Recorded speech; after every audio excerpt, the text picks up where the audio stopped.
One day, some of the Buddha's disciples gathered together, and the Buddha had a rose, and the Buddha said, just had the rose. I can't remember what he said or whatever, but he had everybody say what they thought the rose meant. And one person said, I think that you've got a rose because a rose is a symbol of this and blah blah blah blah blah blah blah blah blah blah blah.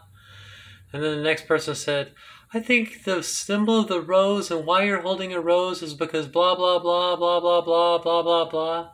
And they went around and they gave their ideas on what Buddha meant by holding a rose. And then the Buddha said, and I'm telling this story pretty wacko, but it doesn't really matter. I'm definitely giving you the point of the moral of the story, especially considering what the moral of the story is.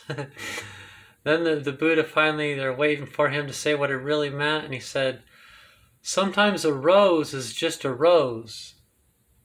Sometimes a rose is just a rose. Okay? Another... one of the apostles of the New Testament, I can't remember which one it was, he went to a place, a foreign country, and they were real excited to have him speak to the Christians there, and they're like, oh, tell us about Christianity. And he went up and he said, love, and sat back down. And they're like, oh, what the hell, we're not going to gather all these people here, everybody's excited to see it, and all you're going to do is say love? And they said, come on, say more, what are you doing, say something. And he says, well, if I say more than that, I'll pervert, I'll mess it up, So sometimes a rose is just a rose. So you get these people that say, transgender people's chromosomes are different than a cis woman's chromosomes, and their DNA. DNA doesn't lie. If the DNA of a trans woman's different than the DNA of a cis woman, then that means blah blah blah blah blah blah. If you look in the description notes of this video, you'll see I've got a video on that there's transgender animals. I've got a video on that there's always been transgender people since the beginning of human history.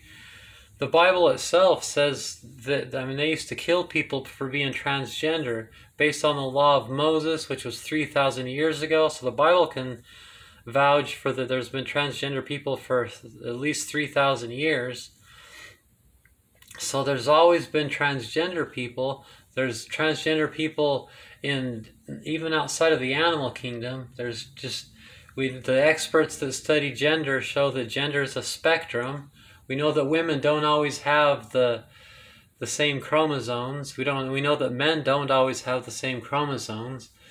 If a trans woman's chromosomes and DNA is different than a cis woman's DNA, what does it mean? Sometimes a rose is just a rose. It means that the third gender, the transgender gender, has different chromosomes and DNA than transgender.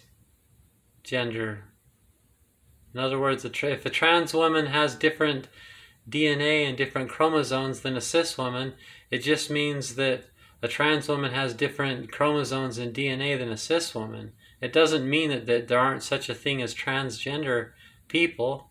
It just means they have different DNA and different chromosomes. And if you think about it, why wouldn't they? Doesn't everything that's different have different chromosomes and DNA? If we know there's a third gender and we know they have different chromosomes and DNA, then that just means that third gender has different DNA and different chromosomes. Sometimes a rose is just a rose.